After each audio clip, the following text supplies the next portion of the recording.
All right, I'm going to go ahead and get started. So, good evening, everybody. I'm Beth from the Milwaukee Public Library, and today I'm pleased to welcome you to another of MPL's virtual programs, Podcasting 101. We hope that you will continue to join us online by visiting the library's website at mpl.org under the Stay Connected tab, where we will host virtual programming for the rest of 2020. During the webinar, we have muted everyone's microphones, and your webcams are also disabled. This webinar will be recorded and will be added to MPL's YouTube channel a day or two after this presentation. We welcome you to submit any questions for the presenter in the question box, and our moderator will present a selection of your questions anonymously at the end. For any other questions about library services, please contact the Ready Reference Department. In the handout section, we have included a copy of Director Paula Kiley's based in Wauwatosa and is the social media officer for 414 Digital based in the city of Milwaukee. Ryan first started podcasting in 2006 while living abroad as a way to share the expat experience to his friends back home, but soon garnered a worldwide audience. Since that time, he's run social media for Johnson Controls, Rockwell Automation, Cinnabon, and helped out Northwestern Mutual's Fall Experiment event held at the Wisconsin Center. Ryan is an Eagle Scout, agency owner, and the father of two boys he calls the hashtag Wisconsons. He's still podcasting today and happy to help you expand your podcast ideas wherever they may lead. With no further ado, here's Ryan. Well, thank you, Beth. Okay, well, thank you for joining us. This is Podcasting 101, a beginner's guide to the hows and whys of podcasting. So, when you podcast, you have to ask yourself why. And you really have to decide on your positioning and your goal or your goals. So think about it. Why are you doing this? Do you have a passion or a talent for something that you want to share? Do you love people? Do you love networking? Just reaching out? Well, if that's the case, consider starting a podcast to open hearts and minds to make your church, school, company, or community a better place. So once you've decided, hey, podcasting is my jam, that's what I want to do, you have to think about, how am I going to position this? What do I have to do that?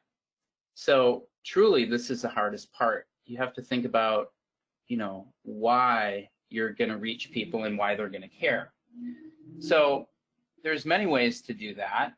You can ask friends, you can poll on social, you can just have a knack for these things.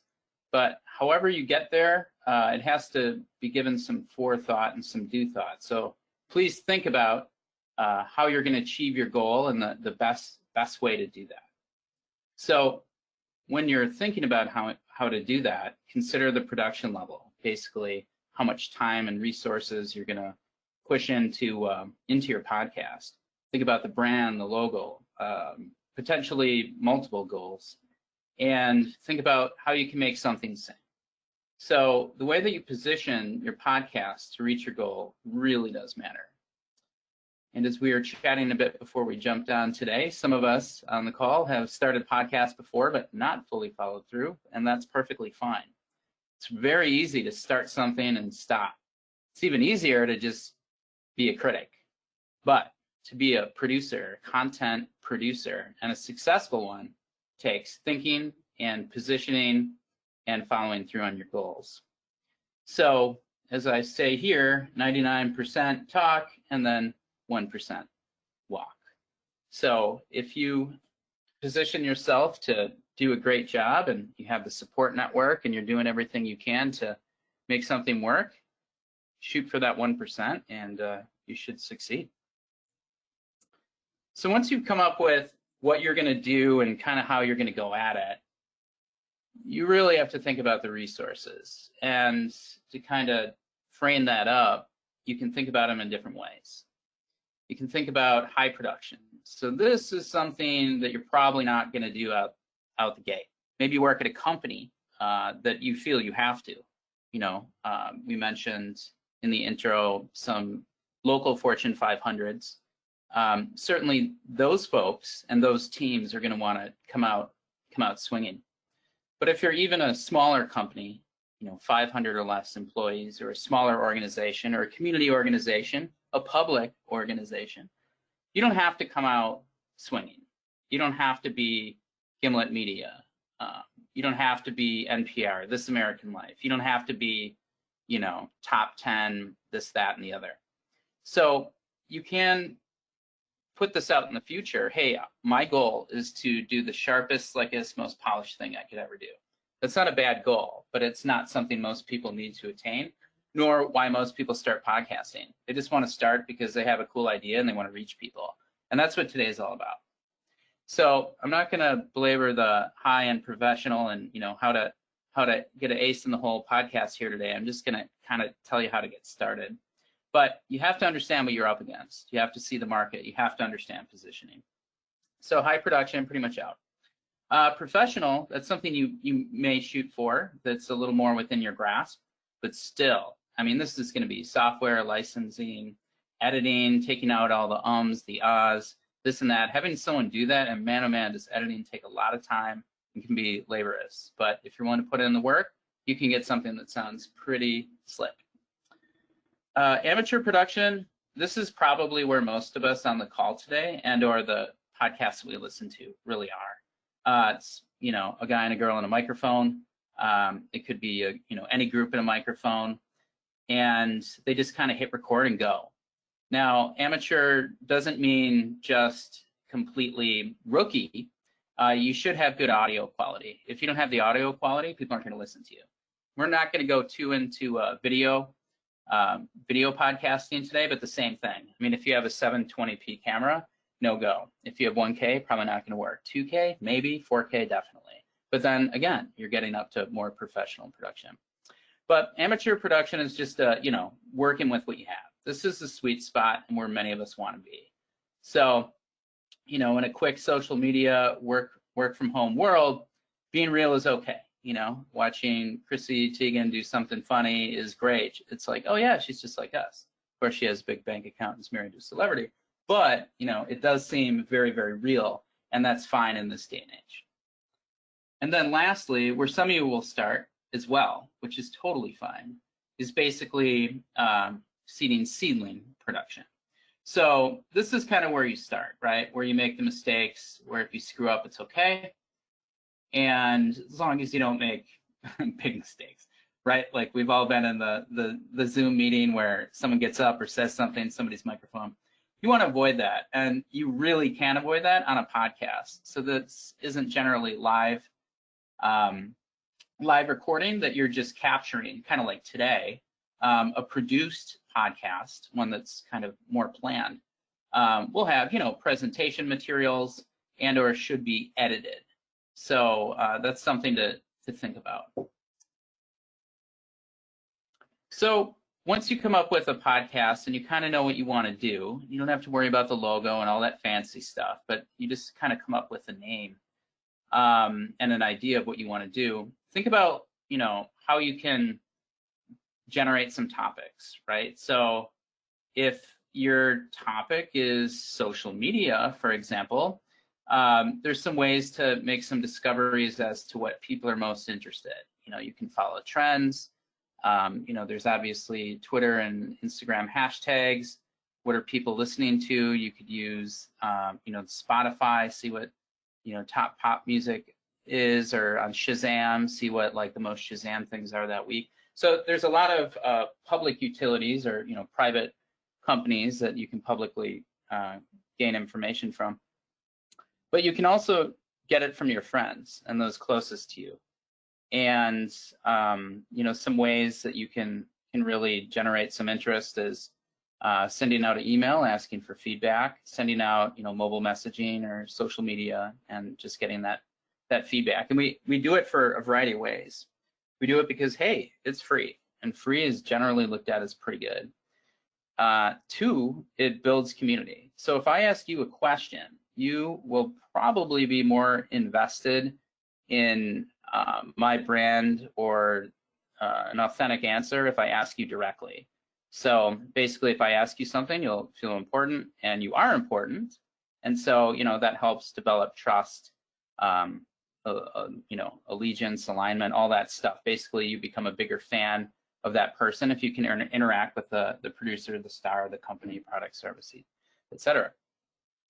Also, reaching out to audiences gives you the opportunity to generate content. If you throw up a poll on LinkedIn or Twitter or wherever, third-party software, always very cool at live events, seeing people, text their answer to a poll and watching things dip or, certain options win over others.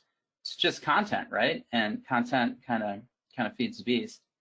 And then traffic generation, and that's good because the correlation is more traffic, more fans, more listeners, potentially more dollars in your bank account, or more people listening, whatever your goal is. It very well may not be money, and I hope if you're on today and you're trying to get figure out how to make money off of Podcasting 101, you may be in for a treat.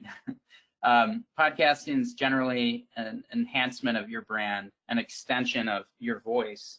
It shouldn't be the core end all be all of what you're doing and basically what you're trying, who you're trying to reach. So when you do come up with the name or you come up with the podcast, you're like, hey, I'm gonna do it. I don't care. I got 2 turntables and a microphone. Let's go. You got to think about what you're going to talk about, because it's real easy to do like 1Z, 2Z, 3Z out. But if you come up with a cadence that is both respectable as well as sustainable, that's the sweet spot. That's magic. So the best way to do that is to calendarize and make sure that you're supporting topics in a way that is going to help your audience and or your podcast grow. So I laid it out here to think about it in terms of 1 year. So for those of you that didn't start in finance like myself, Q1, Q2, Q3, quarter 4. So these are just divvying up the year into 4 parts. It could be a calendar year, financial year, it doesn't really matter, but just basically quarter. So if I was to run a social media podcast, which I do have one, but if I was to do one in this particular way, Q1 could all be focused on, say, Facebook, and it could be on business marketing, like, hey, how do businesses make money on Facebook? How does small business? How do medium? How does HR do it? How does marketing do it? How does manufacturing do it?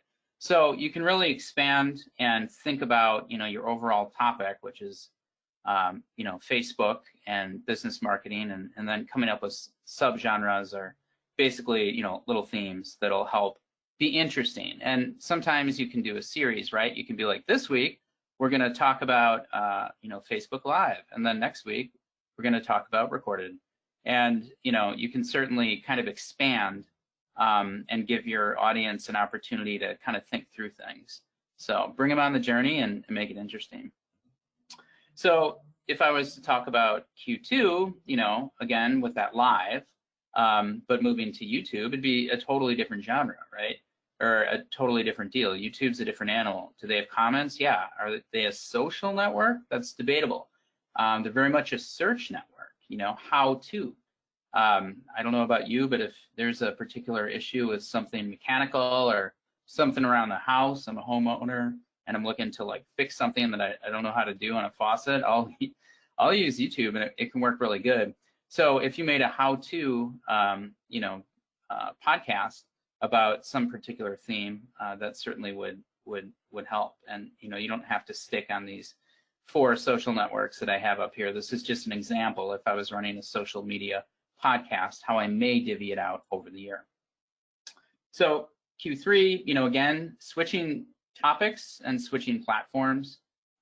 It's probably not that hard to find 12 people that want to talk to you, or 1 a week, or you can do bi-monthly. So you could do 6 guests or 6 topics over that quarter.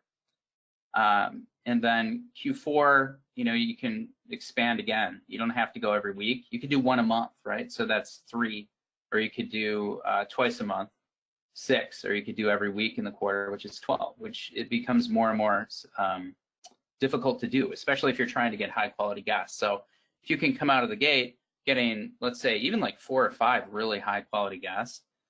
If you were to do, let's say, a local Milwaukee podcast where we're based with the Milwaukee Public Library and mention marketing, you know, I mean, you might like fumble by the 5th or 6th one, and if you're doing it every week, then you get a case of the oh no's, like, oh no, I have like 2 more good guests, but I have 12 weeks in this month and I've only done 3 weeks so far. I'm in trouble. So you don't want to do that. What you can always do is scale up. And this is, you know, a kind of a hard and fast rule across all media. So if you know, USA Today all of a sudden cut back to monthly, that'd be a pretty big problem, and they'd lose a lot of readership as well as, you know, lawsuits and whatnot. You don't have to worry about the enormity of an organization like that. But, you know, if there's a monthly magazine and all of a sudden it's quarterly, that doesn't please the reader. You know, obviously the same with the daily. There's bigger problems there. But the point is, you know, you can always scale up. You can always go from, say, we're doing 1 a month to, you know, as of next month, we're starting bi-weekly. But you want to shore up your, you know, your guest list and make sure that all your pre-production's in place. So let's say you have your idea, you have your goals, you know, you have like maybe, I don't know, a couple $100 or something, not even, let's say you have $50, let's say you have 0, it doesn't matter. But like you do have to promote your podcast so people listen. So, you know, if Picasso or Cezanne or someone made all their masterpieces in private, nobody would know about them. Museums wouldn't celebrate them today or write or teach about them at universities, schools, etc. So not to get ideas of grandeur about your podcast, but if you don't share it, nobody's going to know. So you need to get out there and kind of promote who you are. You know, obviously, sort of comically, Guy Smiley here, this clip art. You know, 15-year marketing pro with successful film firm in the Midwest, sits on boards, has kids, loves to give back to the community with this podcast. So this Guy Smiley, if you were the host, you'd want to promote him, right? You'd want to be like, hey, Guy's got something to say. He might have his own Facebook page, his own Twitter page, etc. And, you know, when we have people on a podcast, because a lot of them will be friends at first, and some of them might be, you know, you get further and further away from who you're specifically speaking to, but whomever you invite is a guest. So what would you like to drink? How are you doing? Can I get you something? Obviously a little different with a microphone than inviting somebody in your home, but think about it like that. They're doing you a favor.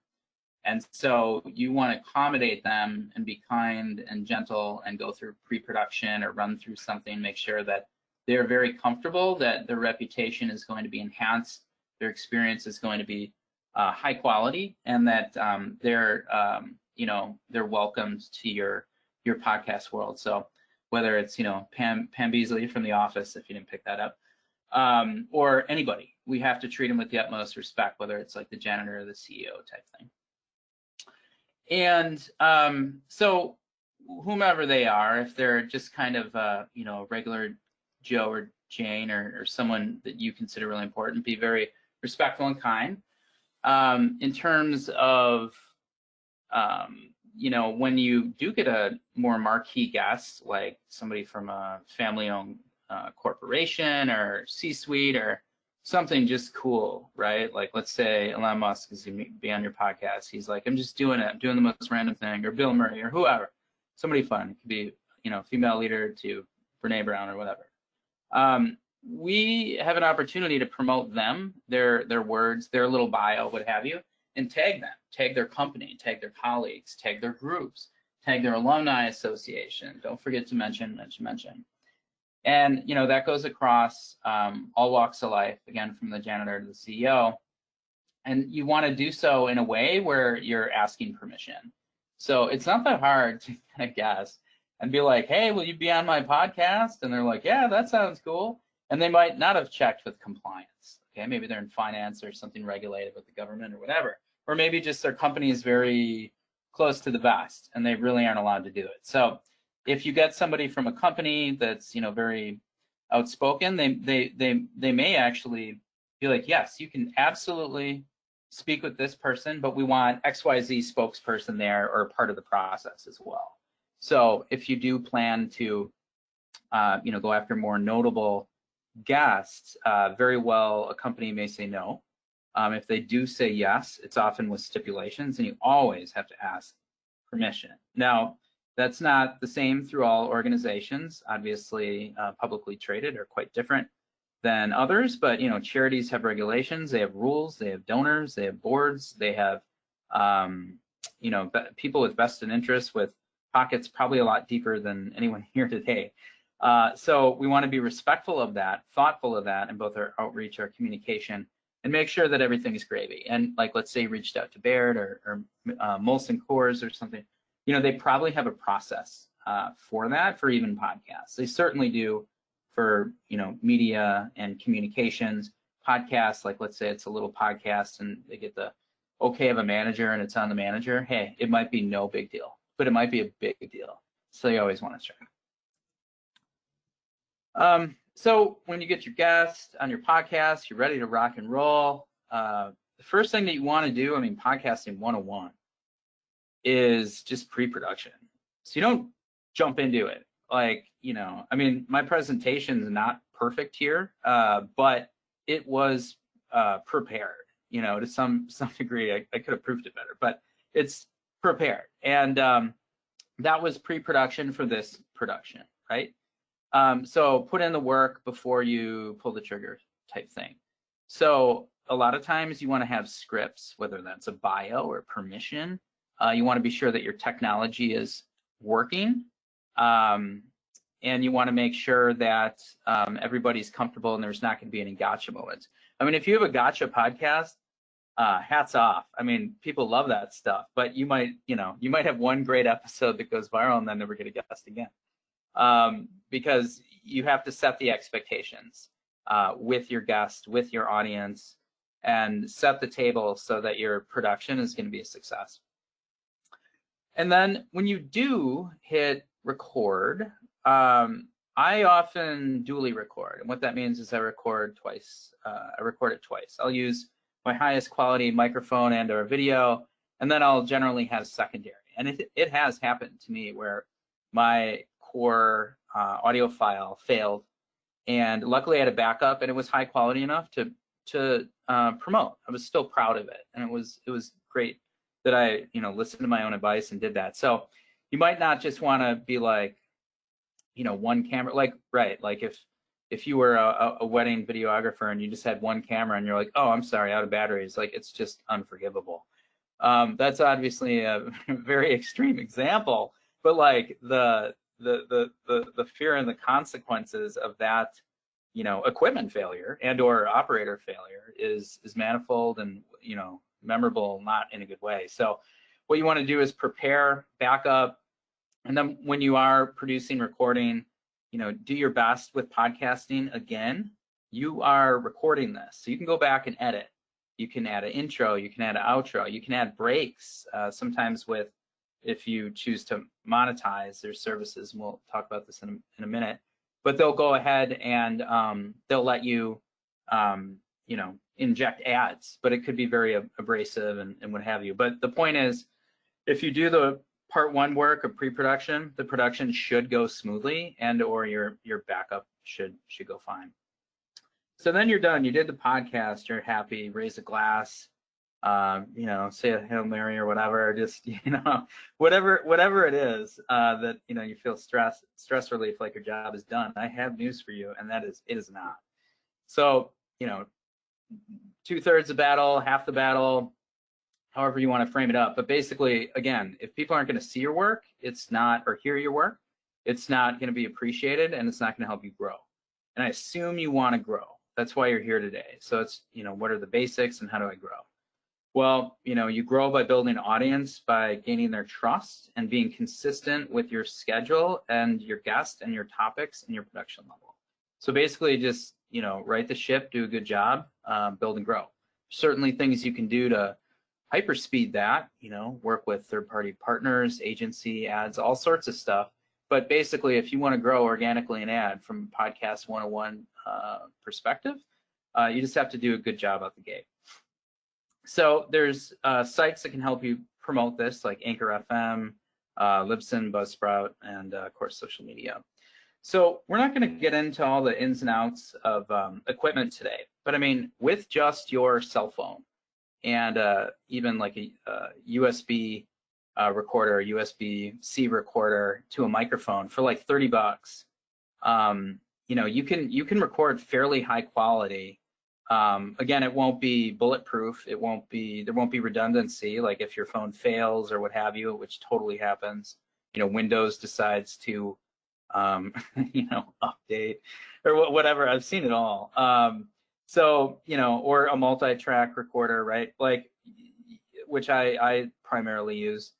You know, you want to be sure that you're using something you're comfortable with and something that makes sense. So I actually had all the equipment to do podcasting right away. Like I had mixing boards, mics, all this stuff, this, that, and the other, because I'm a musician.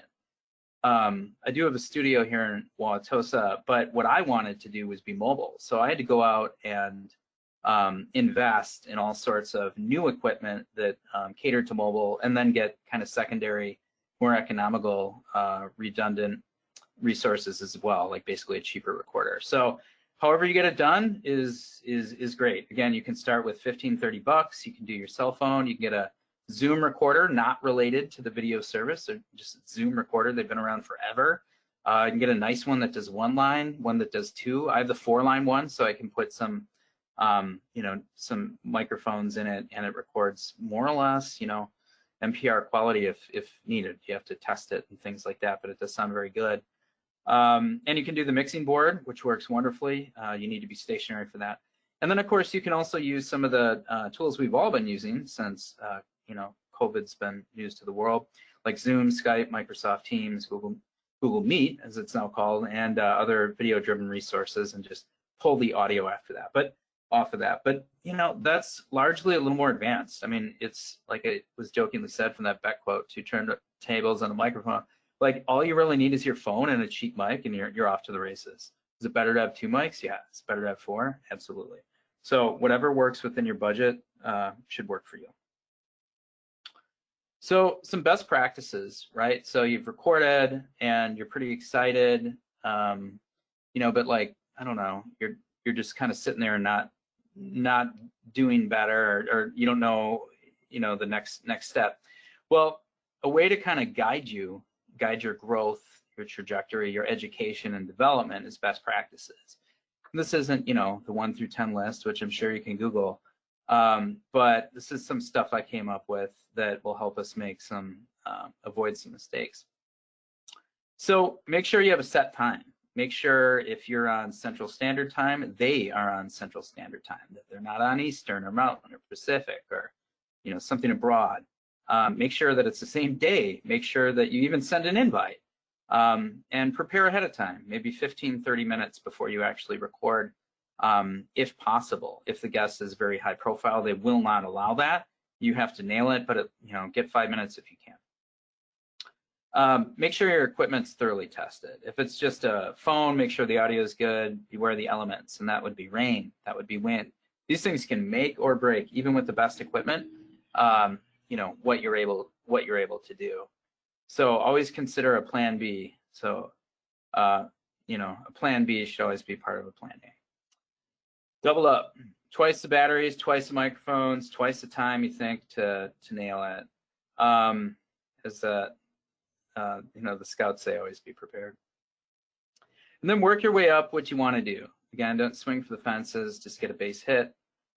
Read the room, read your audience, week to week, month to month, get better, and then, you know, go where you can, and don't be afraid to be proud of it when you're proud of it. It's okay not to be that proud of it when you begin, but be proud enough to share it. Otherwise, you're in that seedling stage, and you're not even really at amateur, which is, you know, fine to share in this day and age. Absolutely, most podcasts are, I don't even know the percentage, but I'm sure it's 90 something is amateur, and that's just fine.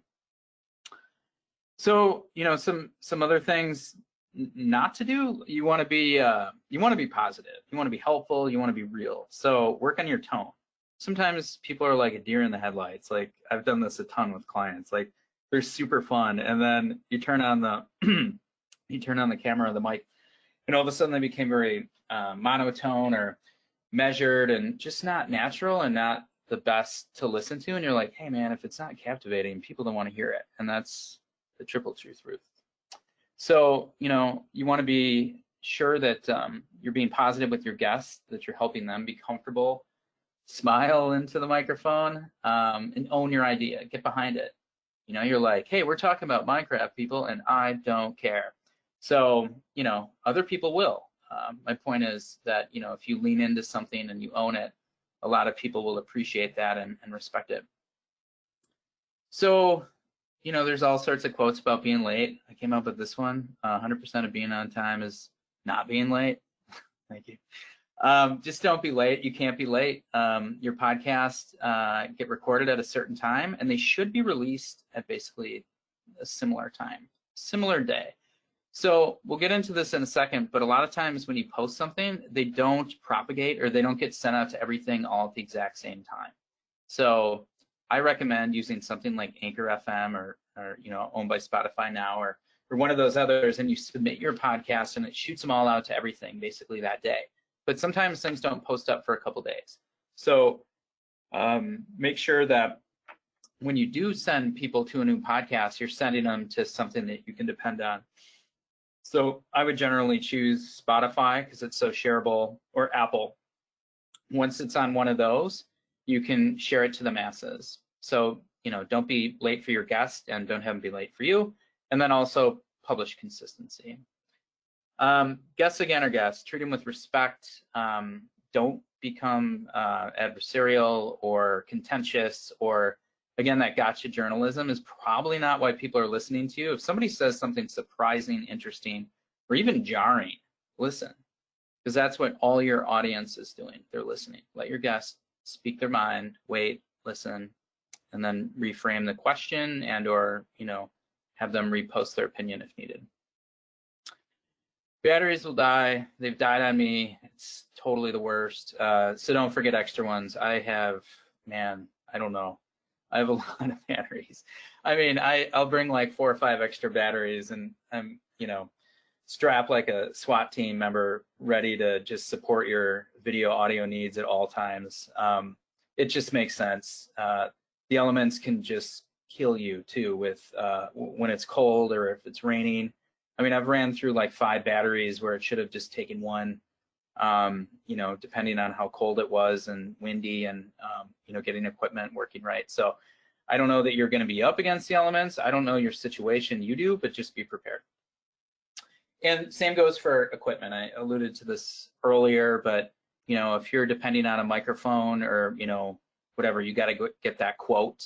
You know, maybe you're even doing citizen journalism or something. I wouldn't rely on your phone. I would get a Zoom and or your phone. I would make sure that you shore up on backup. So I just talked about when you post, be sure that your, you know, your cadence is good, that your timing is good. So here's some of the biggies. Anchor is primarily what I use for myself and clients these days. It has pretty basic analytics, which isn't the best, but it was bought by Spotify not that long ago, which I'm hoping for good things. Hopefully they don't shutter it, right? Like Google will do that, or big companies do that all the time. Hopefully they keep this one going. I think it's a good thing. It is my stamp of approval.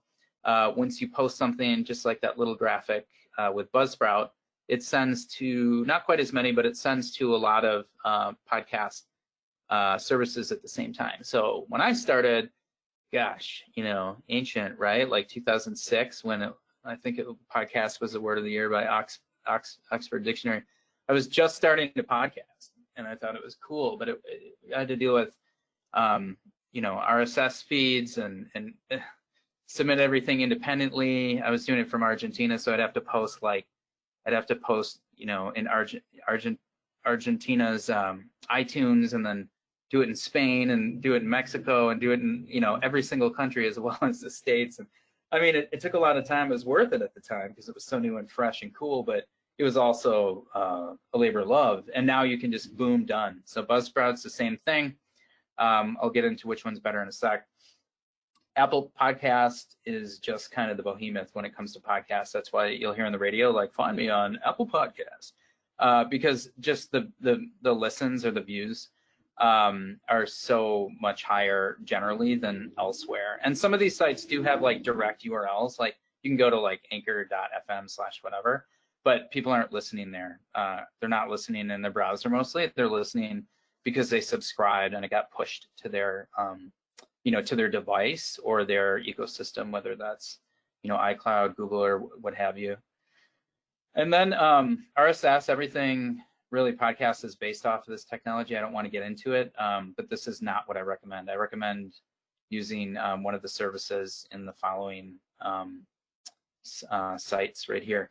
So these are some sites to look at, and there's pros and cons to them all. Anchor is super cool because apparently it's unlimited bandwidth, but we all know how that is with cell phones, right? Like after you do 6 gigs, you're like, why have I slowed down to 2G? However, I've never tried to max out my recording level, right? But take it with a grain of salt, but apparently quite big. So storage is big, bandwidth is big. It submits to Apple, Spotify, and Google. They all will. There's really cool sites out there like Stitcher, and there's a ton, right? That maybe Anchor does or doesn't, and Buzzsprout does or doesn't, or Podbean does, and some of the other ones don't. So, for the podcast fanatics, the advanced podcast users, like the version of people that are just like Redditors but podcasters, just super into it, they probably have their favorites, right? But I'm telling you, most people are Apple, Spotify, and Google.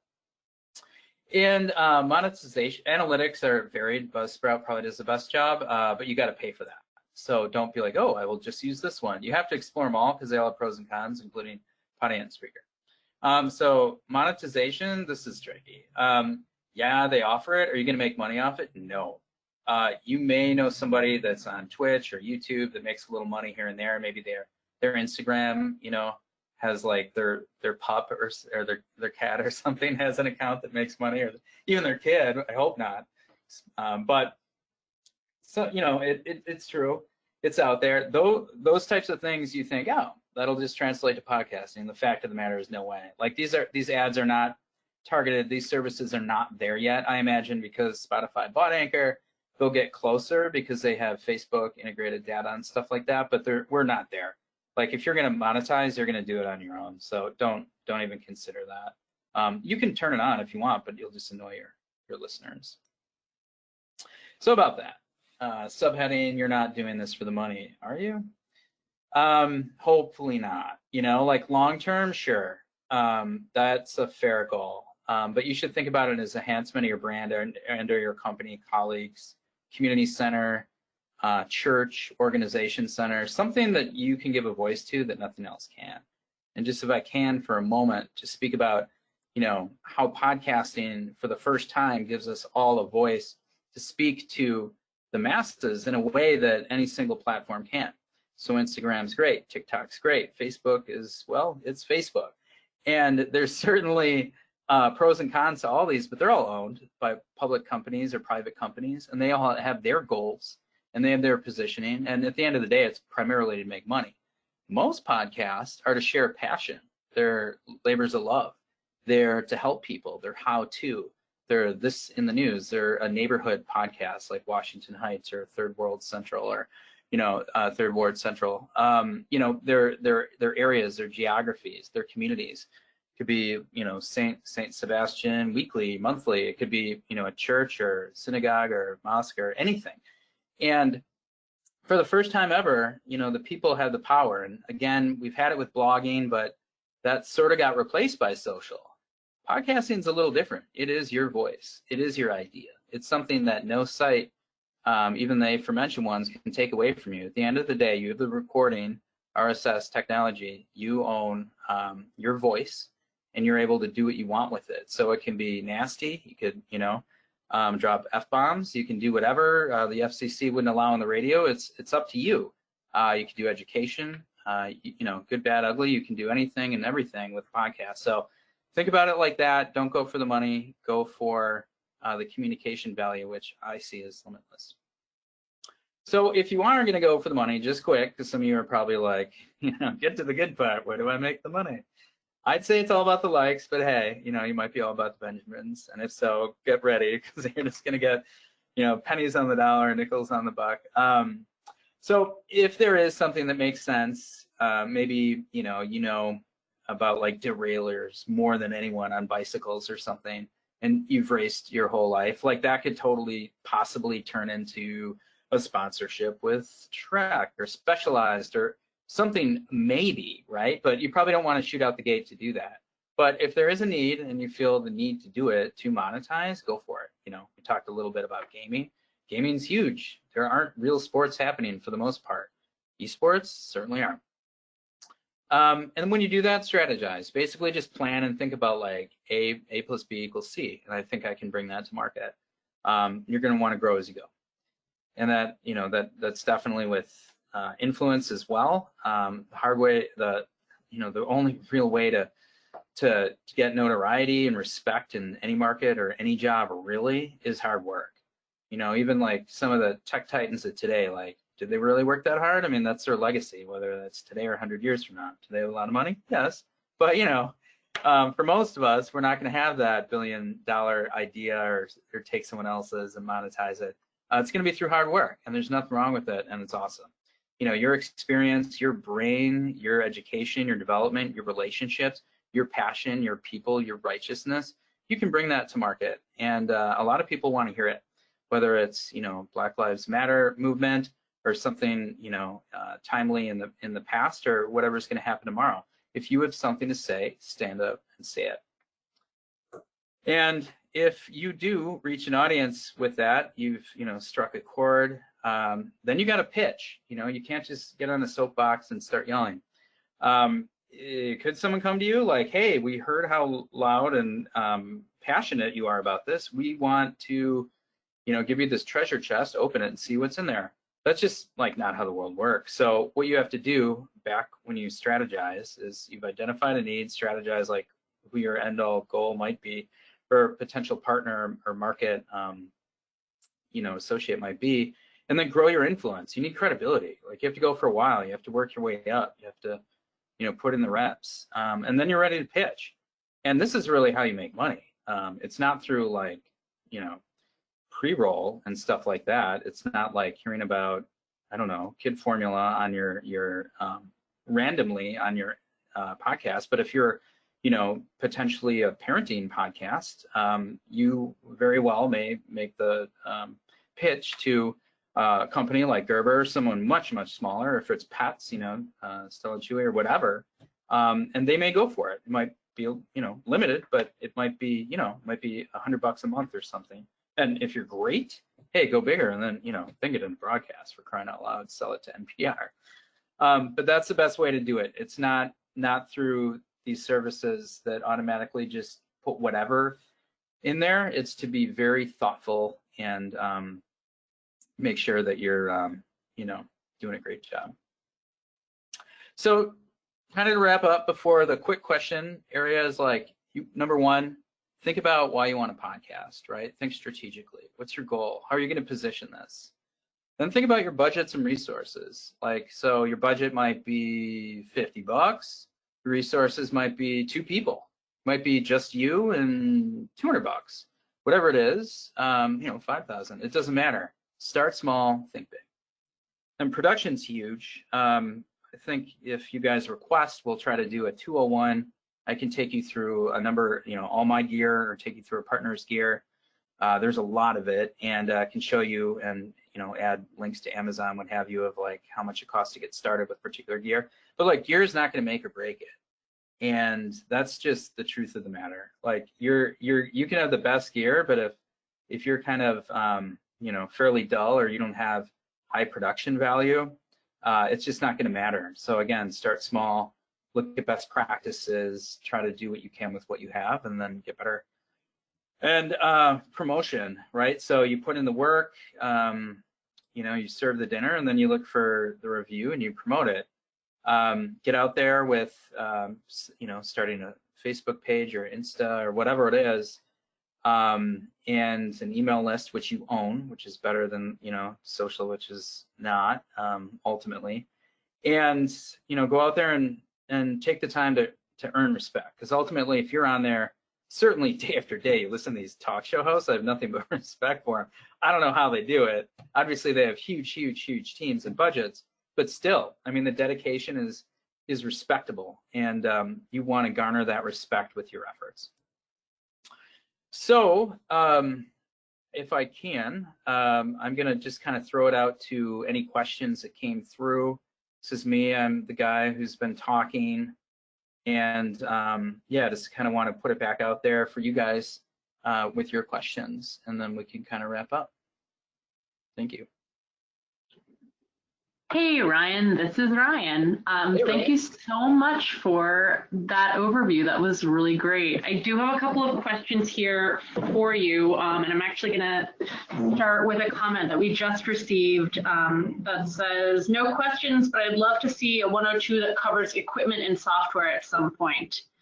Yeah. And there was another question related to finding reviews for if you have any resources for equipment and software. Do you have any suggestions for that? Yeah, for sure. So they're both equipment based, and I'm telling you, you can get you know, you're on Android or Apple. I'm going to start low, and I'm going to kind of work up a little higher. So if you have an Apple iPhone or you have an Android, you either have a Lightning input at this point, or you have USB-C 3. And basically, you can get for $5 off Amazon a USB-C 3 to a regular USB input, you know, that we've been used to and plugging into our laptops for years for $5, and you can plug that into a microphone you can find on Amazon for about $15, or you can get something like I'm speaking on today, which is a blue microphone.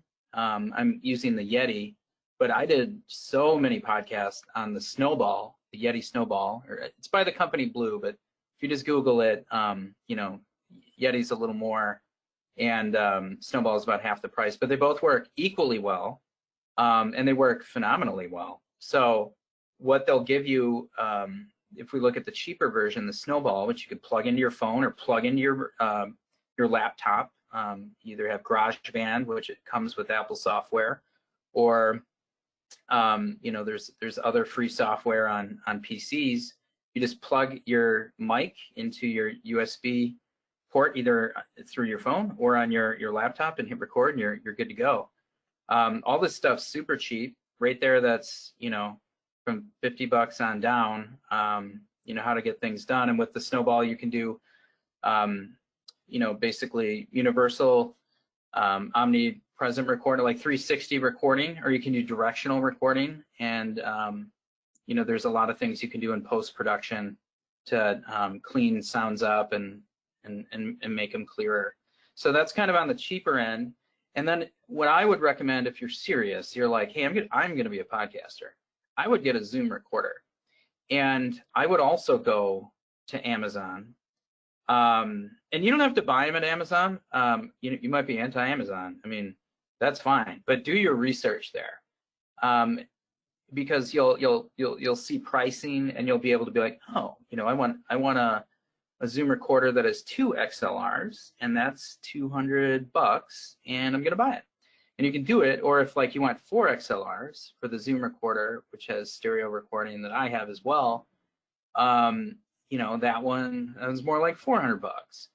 Probably get them used or what have you, and you can certainly ask locally.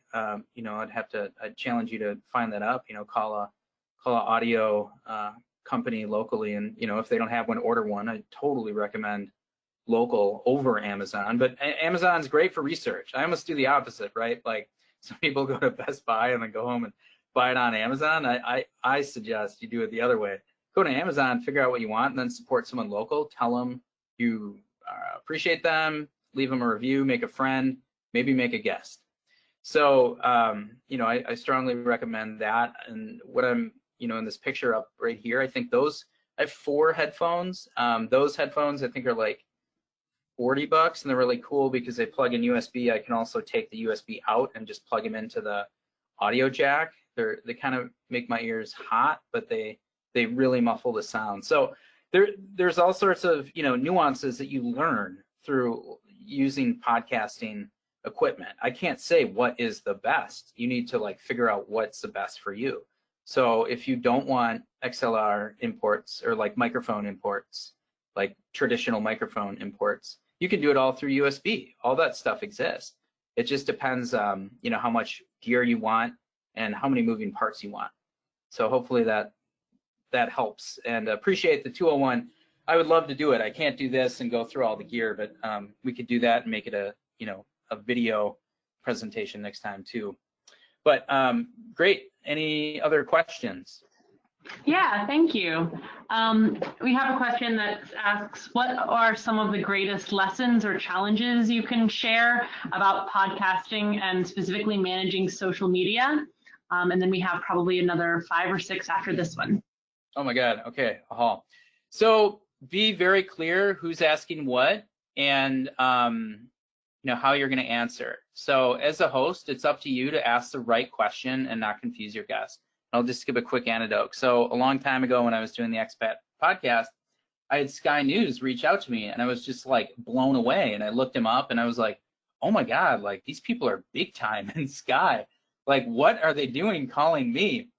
And so I was so excited. I was like, oh my God, this is so great. I was like in the middle of a lesson because I was a teacher at the time, teaching English as a foreign language and doing some marketing. And, you know, they called and they're like, hey, so what are we talking about? I'm like, I don't know. You guys called me.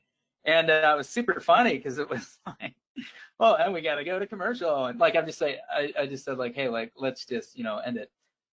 So it was a lesson early on, be like super clear why you want a guest and what they're talking about. Because we were both excited about podcasting, but neither of us did the diligence to find out like what we'd be talking about at one specific time. So slightly embarrassing, but you know, a great lesson learned. So just be clear on your goals and your questions and the topics at hand. Thank you. Here's a question that asks, how do you record something twice? I have a mic set up with my desktop and it records into Audacity. How would I add a backup recording? Yeah, so Audacity, man, what a great program. Free, super cool, totally works for editing. It has crashed on me though. Anything could. So probably lessons like that when it has crashed is exactly why I've done the double mic situation. So for example, I was doing a live podcast last March, and it was for Tosa Talks, and it was the basically all these breweries moved into North Avenue where our agency is located. I was like, oh man, that's so cool. There's Stockhouse, there's Venture, my favorite, and then Fermentorium from Cedarburg was going to make like a sour ale house there. So I got all these guys on, including Ray's and some of their female bartenders and stuff, and had this like stack session. And it was so cool. I had it super mic'd up. I was recording a couple angles of film. I was just like, man, this is the bee's knees. And totally at the end, my recorder like failed. And luckily, I was recording via computer to GarageBand, which would be akin to a mic to Audacity and a PC. And I was recording in my super fancy super mic setup. And the recording was good enough that I was like, okay, this sounds actually pretty good. No one would know the difference if they didn't know that everything sounded super crisp before. So I generally use a PC when I can, or a Mac or PC. I use a computer when I can, or an iPad, works really well. I use the Zoom recorder. And again, I have the 4XLR, and XLR is just fancy talk for regular mic plug-in. Okay, awesome. Let's see here. What is the best way to record a podcast if the guest is going to be interviewed via phone? Yeah, so don't use a phone. You can use a phone. So I would strongly recommend that you use a service like Skype or Zoom and Google or Microsoft Teams. And you can use the video, but you can also pull the audio from that. It's just going to be way crisper, cleaner, and secure. Phones are, gosh, how many times have you listened to AM talk radio and somebody calls in and you lose them, or they sound garbled or like digitized, like the service isn't good. There's just so much that can go wrong with the phone. I had an interview once with the phone and it went okay, but it wasn't quality enough it was too quiet, and I couldn't get it up to where I was like, okay, I'm proud of this. I couldn't release it. And, you know, that's kind of the deal with the phone. Now, you can use services like, that have been around forever, like Blog Talk Radio, but the bit rate, or basically the recording quality, is not good. And that's because just, you know, the audio is so compressed by traditional landlines that they've taken all the dynamic range out of someone's voice, that you can't hear really what they truly sound like, and it won't sound that good. And you have to keep in mind, when you're podcasting, any audio podcast, people are going to be listening to this in the car on their commute. So, you know, generally 30 minutes or less, just kind of throwing that out there. Or if you're more long form and they want to listen to it, you know, like as a Sunday night fireside chat, or before they go to bed, or when they go on a run, or, you know, whatever the situation is, they're going to be listening with earbuds or headphones, or stereo, and they're not going to be listening in an environment where they're going to accept bad quality. So you know, there's services with call-in numbers. You can call into Zoom, right? You can even use Zoom. You have to keep, I think, the podcast under 40 minutes if it's free, but you know, if you pay $11 a month or something, you get a little more functionality. So looking at your resources, time, and investment, you know, that will dictate how you want to proceed with your production. I don't recommend straight phone. There's apps that will record your phone. I've had some trouble shooting with those, so I've always kept it, for the most part, when I can, not a dial-in number, but, you know, PC and or live. I mean, I'm like a people person. I'm social, right? But at the end of the day, I'm very people first focused, and the same thing goes with your social. You know, be people first focused, and put them in front of you, serve what they want before what you want, and you know, be authentic, trustful, and consistent as you proceed. So it's my answer. Thanks, Ryan. We are getting close to 6 o'clock. Are you able to stick around for a few minutes after to finish up these questions, or should we try and get emails from folks and respond that way? Let's end it at the top of the hour, but I'd be more than happy to follow up with anybody that wants to, you know, reach out either to you or me after our session.